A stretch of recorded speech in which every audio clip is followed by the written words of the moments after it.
အာဂတနိစ္စရဏဇံပြီးတဲ့အခါကျတော့ဒုတိယဇံကဝိညာဉ်နိစ္စယတနာဇံလို့ခေါ်တယ်ဝိဒီပါဠိစကားလုံးလေးတွေကတော့ဟိုမရင်းနှီးသေးတဲ့အခါတော့ပြည့်ဖြစ်နေပေါ့စိမ့်နေတာပေါ့နော်ဝိညာဉ်နိစ္စဆိုတာဝိညာဏဆိုတာစိတ်အနိစ္စဆိုတာအကန့်အသတ်မရှိတဲ့စိတ်အကန့်အသတ်မရှိတဲ့ကောင်းကင်ပညာအာယုံကိုအာယုံပြုထားတဲ့စိတ်ကိုအကန့်အသတ်မရှိတဲ့စိတ်လို့ခေါ်တယ်အာယုံကအကန့်အသတ်မရှိသည့်အတွက်ကြောင့်အဲ့ဒီကိုအာယုံပြုတဲ့စိတ်ကလည်းအကန့်အသတ်မရှိဘူးလို့ပြောတယ်ခုနကတော့က space ဆိုတဲ့အာကာသကိုအာယုံပြုတာအခုဒုတိယဇန်ကြတော့အဲ့ဒီအာယုံပြုတဲ့စိတ်ကိုပဲပြန်ပြီးတော့အာယုံပြုတာအာယုံပြောင်းသွားတာလေးကိုသတိထားပထမဆုံးကအရူပဝဆရဇန်တွေကိုကြော်လိုက်ပြီးတော့အရူပဝဆရဒီအနန္တအာဂတလေးကိုအာယုံပြုတယ်အခုဒီခါကျတော့အနန္တအာဂတပေါ်မှာမှီပြီးတော့ဖြစ်နေတဲ့အနန္တဝိညာဏလေးပေါ်မှာအာယုံပြုတယ်လို့အဲ့ဒါကိုမြတ်စွာဘုရားဆက်ဟောတယ်ပုဏ္ဏစပရံဘိခွေတာရိပုတ္တောယဟန်တို့တာရိပုတ္တရာဟာ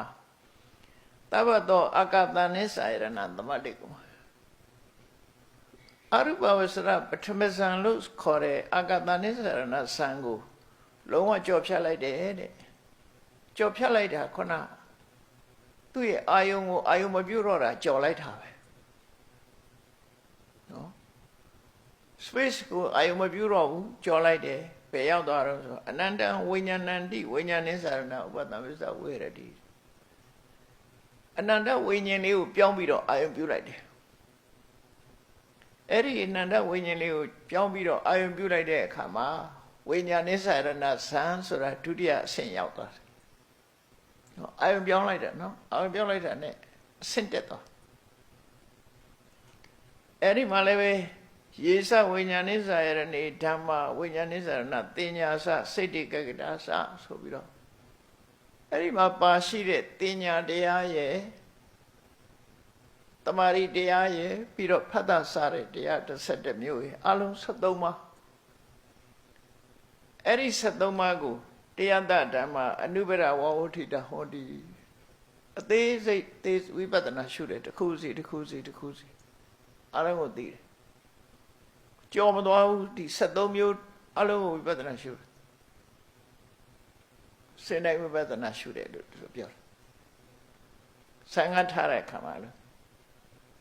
အဲ့တော့ကျန်တဲ့ဒီပုံစံတိုင်းပဲဟောတာနော်ဝိပဿနာရှုတယ်ဝိပဿနာရှုတဲ့အခါမှာမမြဲတဲ့သဘောတွေစိတ်ထဲမှာထင်ရှားတယ်ဒီအဆင့်တွေကအလွန်အဆင့်မြင့်ပြီးတော့တဆင့်ပြီးတဆင့်ပိုးပြီးတော့တိမ်မွေ့သွားတဲ့သဘောပဲ